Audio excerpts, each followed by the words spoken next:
Welcome to Kenton's videos. Enjoy the video. In this video, I will explain how to make a frame with chart paper. First, let's gather our essential materials. You'll need a large sheet of chart paper, a pair of sharp scissors, a ruler for precise measurements, a pencil, and some strong craft glue. For a personalized touch, you might also want to have glitter, stickers, or colored markers ready. Having everything prepared makes the process smooth and enjoyable. Now let's get precise with our measurements. Decide on the outer dimensions of your frame. For instance, a 10-inch by 8-inch rectangle works well. Next, mark an inner border about 1 inch wide on all 4 sides of your paper. This creates the frame's opening.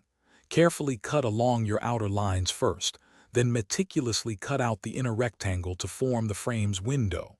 Precision here ensures a neat final product. With your frame cut, it's time to give it some structure. Take your cut chart paper and carefully fold the 1-inch border inwards along the lines you marked. This creates the depth of your frame. Apply a thin, even layer of craft glue to these folded edges.